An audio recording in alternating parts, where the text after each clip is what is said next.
Pemirsa, bentrok dua kelompok warga kembali terjadi di beberapa titik di kota Timika, Papua. Bentrok ini dipicu pasca tewasnya seorang tukang ojek di jalan irigasi beberapa hari lalu. Akibatnya suasana Timika kembali mencekam. Pasca tewasnya seorang tukang ojek bernama Agus Jaya, dua kelompok warga di Timika, Papua kembali saling serang. Massa dari beberapa titik di kota Timika langsung melakukan penyerangan. Bahkan aparat kepolisian pun tak luput jadi sasaran. Aksi saling serang pertama kali pecah di Jalan Hea Tubun, Timika. Aparat kepolisian yang sedang patroli yang hendak membubarkan massa justru mendapat serangan. Aparat kepolisian terpaksa mengeluarkan tembakan ke udara agar massa mundur. Namun massa tetap nekat menyerang aparat dengan batu dan panah wayar. Setelah beberapa jam kemudian, aparat berhasil memukul mundur warga yang anarkis. 3 warga ditangkap dan diamankan di Polres Mimika, Papua.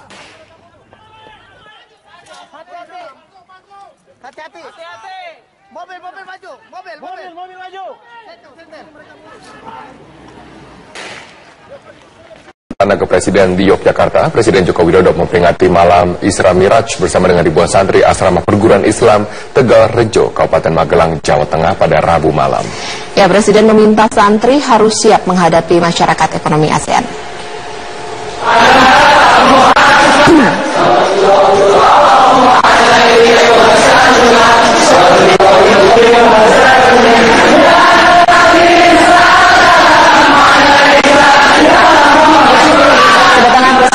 Indonesia Joko Widodo disambut hangat dan juga salawat oleh para ribuan santri dan juga pengurus pondok pesantren asrama Perguruan Islam Tegal Rejo, Kabupaten Magelang, Jawa Tengah.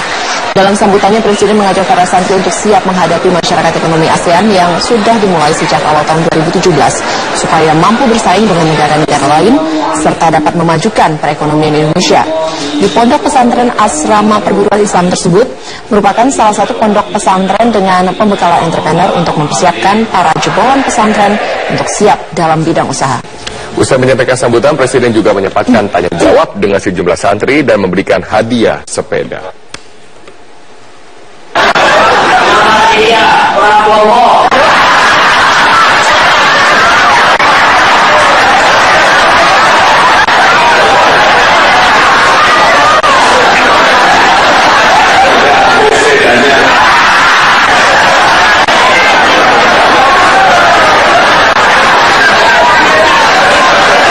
Telah mendaftarkan diri sebagai bakal calon ketua umum Partai Golkar. Meski seluruh kandidat telah menyerahkan berkas persyaratan, ternyata tidak semua sepakat untuk menyetorkan iuran sebesar 1 miliar rupiah kepada panitia pengarah Munaslu.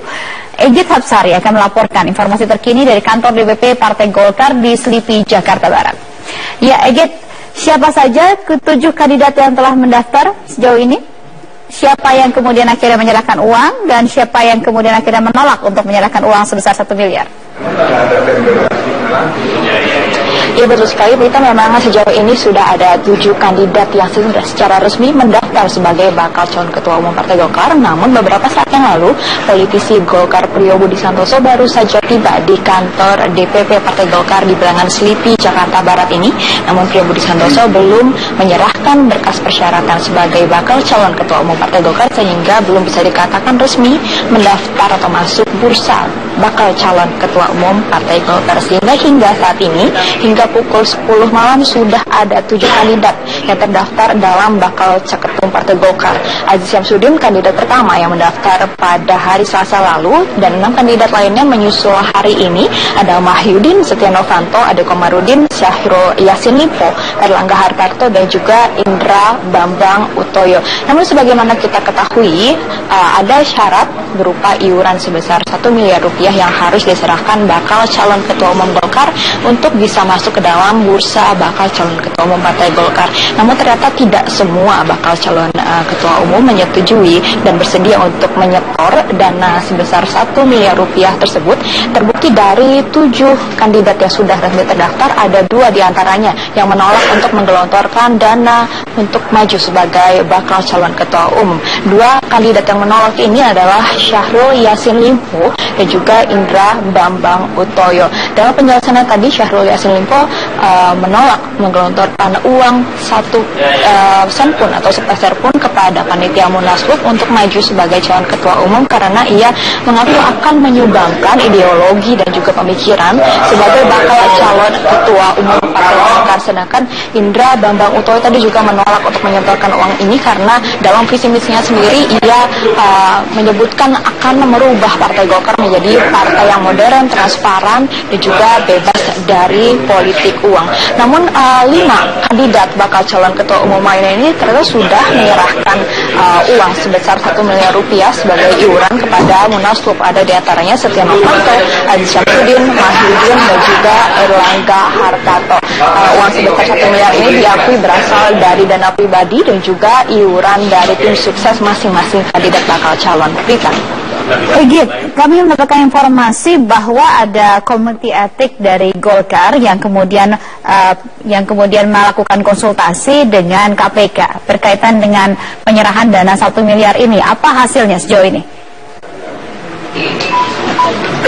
Ya, tadi salah satu anggota dari steering committee Munaslup Partai Golkar sempat menanggapi pertemuan antara komite etik dari steering committee kepada KPK, dan akhirnya KPK pun memutuskan untuk melarang adanya iuran 1 miliar ini dalam penyelenggaraan Munaslup Golkar. Namun hal ini dikatakan oleh Andi Sinulinga yang merupakan anggota dari steering committee Partai Golkar akan dibicarakan lebih lanjut dalam rapat koordinasi dari steering committee Partai Golkar yang diselenggarakan esok hari. Namun ia sendiri menyayangkan pernyataan dari KPK tersebut karena menurutnya KPK seharusnya bertindak sebagai institusi negara yang menyatakan pendapat berdasarkan payung hukum, bukannya opini. Berikut adalah pernyataan selengkapnya dari Andi Sinulinga.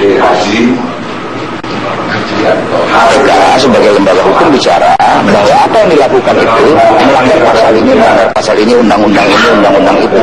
Karena harusnya begitu, sehingga KPK betul-betul menjadi institusi hukum, bukan seperti pengamat. Ini boleh kita terkait dengan 2 kandidat yang menolak untuk membayarkan iuran 1 miliar rupiah ini, panitia steering committee Munaslup juga akan membahasnya lebih lanjut dalam proses verifikasi yang akan diselenggarakan besok, karena memang dalam ADART ataupun dalam peraturan pendaftaran bakal calon ketua umum memang tidak disebutkan apabila kandidat menolak untuk membayarkan 1 miliar rupiah akan dicoret ataukah tidak. Kita akan tunggu kelanjutannya, dan kita akan tunggu juga apakah Priyo Budi Santoso ini merupakan salah satu kandidat yang menolak ataupun menyanggupi membayar iuran 1 miliar rupiah kepada panitia Munaslup. Baik, jadi kami konfirmasi kembali bahwa sikap Partai Golkar juga belum resmi ya menyatakan apakah kemudian 2 bakal calon ketum yang tidak mau membayar ini pasti gugur kalau tidak menyerahkan 1 miliar dana yang harus disetorkan.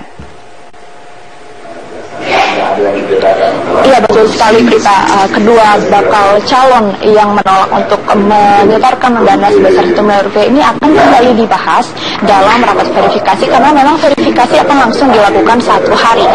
Begitu pendaftaran ditutup pada pukul 12 malam dini hari nanti, yang artinya verifikasi ini masih akan mempertimbangkan kembali berbagai faktor. Ada 2 jenis verifikasi. Verifikasi pertama akan mempertimbangkan seleksi administratif, sedangkan verifikasi tahap kedua akan mempertimbangkan pelanggaran etik dan juga termasuk kesediaan membayar 1 miliar rupiah ini yang akan menentukan nasib apakah kedua kandidat ini akan dicoret ataupun tidak. Namun tadi dalam pernyataannya kedua kandidat ini menyatakan bahwa mereka rela apabila panitia steering committee ini akan mencoret nama mereka dari bursa bakal calon ketua umum Partai Golkar apabila memang ketidaksediaannya membayar 1 miliar rupiah itu tidak diperkenankan atau diperbolehkan oleh panitia. Baik, terima kasih Egit Hafsari melaporkan dari DPP Partai Golkar. Kita beralih ke informasi. Komisi Pemberantasan Korupsi kembali memeriksa sejumlah pimpinan DPRD DKI Jakarta terkait kasus suap raperda reklamasi Teluk Jakarta. Namun, pemeriksaan terhadap sejumlah orang semakin intensif. KPK belum juga menetapkan tersangka baru dalam kasus suap raperda reklamasi. Untuk kedua kalinya, Ketua DPRD DKI Jakarta Prasetyo Edy Marsudi memenuhi panggilan penyidik KPK. Selain itu, Wakil Ketua Balik DPRD DKI Jakarta, Mary Hotma, hari ini juga diperiksa KPK untuk yang keempat kalinya. Keduanya diperiksa untuk menjadi saksi bagi tersangka Arisman Wijaya yang merupakan Presiden Direktur PT Agung Podomoro Land. Sebelumnya Prasetyo dan Mary pernah memberikan kesaksian bagi tersangka Muhammad Sanusi yang merupakan rekan mereka di DPRD DKI.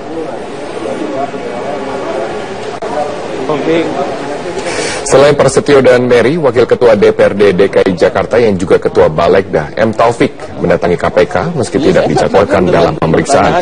Menurut PLH Kabiro Humas KPK Yuyuk Andriati, Taufik diperiksa untuk M. Sanusi. Keterangan Taufik masih dibutuhkan untuk melengkapi berkas pemeriksaan sebelumnya. Terakhir Taufik diperiksa KPK pada pekan lalu, tanggal 28 April. Hari ini kakak kandung M. Sanusi tersebut diperiksa untuk yang ke-6 kalinya. Mau apa lagi Pak memang yang mau disampaikan? Iya saya nggak tahu kan tergantung pertanyaannya. Masih ada yang kurang kalau. Untuk mengetahui perkembangan terkini dari pemeriksaan 3 pimpinan DPRD DKI Jakarta di gedung KPK, kita bergabung bersama rekan kami, Bremana Tenaya, langsung dari gedung KPK di Jakarta. Bremana, bagaimana jalannya pemeriksaan sejauh ini? Robert, baru saja Mary Hotma, Wakil Ketua Balegda DPRD DKI Jakarta, selesai diperiksa KPK, tepatnya pada pukul 17:05 waktu Indonesia Barat. Dan artinya Mary Hotma sudah diperiksa selama 8 jam oleh KPK. Dan selain Mary Hotma, tadi juga sempat diperiksa Wakil Ketua DPRD DKI Jakarta dan juga sekaligus sebagai Ketua Balegda DPRD DKI Jakarta M. Taufik yang selesai diperiksa pada pukul 1 atau pukul 13 waktu Indonesia Barat. Dan selain M. Taufik dan juga Mary Hotma, Ketua DPRD DKI Jakarta Prasetyo Edy Marsudi juga saat ini masih dalam pemeriksaan di dalam KPK. Dan juga pemeriksaan selama ini sudah berlangsung selama hampir lebih dari 8 jam. Dan Robert, pemeriksaan terhadap ketiga pimpinan DPRD DKI Jakarta ini bukan merupakan yang pertama kalinya, termasuk salah satunya yaitu adalah Wakil Ketua DPRD DKI Jakarta atau juga sekaligus sebagai Ketua Balegda DPRD DKI Jakarta M. Taufik yang sudah diperiksa selama 6 kali, dan hari ini merupakan pemeriksaan yang tidak dijadwalkan dalam agenda pemeriksaan KPK. Dan tidak adanya pemeriksaan di dalam agenda oleh M. Taufik ini tidak hanya berlangsung hari ini, tapi juga telah berlangsung selama 2 kali sebelumnya, sehingga total 3 kali M. Taufik diperiksa tanpa adanya agenda pemeriksaan resmi dari KPK. Dan juga Robert, Prasetyo Edy Marsudi, Ketua DPRD DKI Jakarta juga telah diperiksa selama 2 kali, setelah sebelumnya sempat diperiksa pada tanggal 11 April 2016, dan juga Mary Hotma ini diperiksa oleh KPK hari ini untuk yang keempat kalinya. Dan walaupun pemeriksaan sudah dilakukan berkali-kali kepada para pimpinan DPRD DKI Jakarta ini, namun KPK hingga saat ini belum menentukan tersangka baru atas kasus dugaan suap pembahasan raperda reklamasi Pantai Utara Jakarta. Robert. Bagaimana jika kita melihat perjalanan kasus ini, KPK kerap kali memanggil saksi yang sama berkali-kali. M. Taufik sudah dipanggil 6 kali. Ketua DPRD DKI Jakarta 2 kali, Mary Hotma 4 kali. Lalu apa yang sebenarnya dikejar KPK dalam kesaksian dari para saksi ini? Ya, tentunya Robert, KPK ingin mencari lebih dalam atau menggali lebih dalam keterlibatan dari anggota DPRD DKI Jakarta ini dalam kasus dugaan suap pembahasan raperda reklamasi Pantai Utara Jakarta. Dan ini menyusul adanya penangkapan terhadap Ketua Komisi D DPRD DKI Jakarta M. Sanusi yang sudah ditetapkan menjadi tersangka. Dan memang sebelumnya Robert sempat ada KPK ingin mengetahui lebih jauh tentang adanya pertemuan antara Presiden Direktur PT ASG dengan beberapa anggota DPRD DKI Jakarta, diantaranya Prasetyo Edy Marsudi, M. Taufik, dan juga Selamat Nurdin selaku Ketua Pansus Reklamasi Teluk Jakarta. Dan pertemuan ini diduga ini membahas tentang penyesuaian regulasi reklamasi Teluk Jakarta yang hingga saat ini juga masih belum bisa dilakukan. Dan selain itu Robert, sebelumnya juga pembahasan raperda reklamasi Teluk Jakarta ini sempat ditunda sebanyak 4 kali, dan penundaan ini diakibatkan oleh tidak mencapai quorumnya anggota DPRD yang hadir dalam rapat tersebut, dan juga masih belum adanya kesepakatan antara Pemprov DKI Jakarta, DPRD DKI Jakarta, dan juga pihak pengembang tentang besaran kontribusi yang harus diberikan pengembang kepada Pemprov DKI Jakarta. Dan hingga saat ini kita masih menunggu apakah KPK akan menentukan tersangka baru, entah dari DPRD DKI Jakarta, Pemprov DKI Jakarta, maupun dari pihak pengembang. Demikian, Robert. Baik, terima kasih Bremana Tenaya atas informasinya langsung dari gedung KPK di Jakarta. Pemirsa, kami akan kembali lagi dengan satu informasi lain di mana ada 7 politikus Partai Golkar yang resmi mendaftar sebagai bakal calon ketua umum Partai Golkar. Dan para bakal calon ini sebagian sudah menyerahkan uang sebesar 1 miliar rupiah sebagai setoran wajib dan juga sebagian tidak bersedia untuk menyerahkannya. Hingga hari ini sebanyak 7 politikus Partai Golkar resmi menyerahkan persyaratan bakal calon ketua umum Partai Golkar kepada panitia pemilihan. 5 di antara kandidat ini sudah menyerahkan uang iuran gotong royong wajib sebesar 1 miliar rupiah kepada panitia pemilihan. 2 orang lainnya termasuk Syahrul Yassin Limpo tidak menyerahkannya karena sejak awal menolak memberi mahar politik. Iuran 1 miliar rupiah ini kontroversial karena tidak semua kandidat ketua umum memiliki harga kekayaan yang berlimpah. Berdasarkan data tahun 2015, Ade Komarudin misalnya hanya memiliki harta kekayaan 1,3 miliar rupiah. Untuk itu Ketua DPR RI yang biasa dipanggil Akom ini berjanji akan memenuhi iuran 1 miliar rupiah dengan cara meminta bantuan kader Golkar yang mendukungnya. Ini adalah yang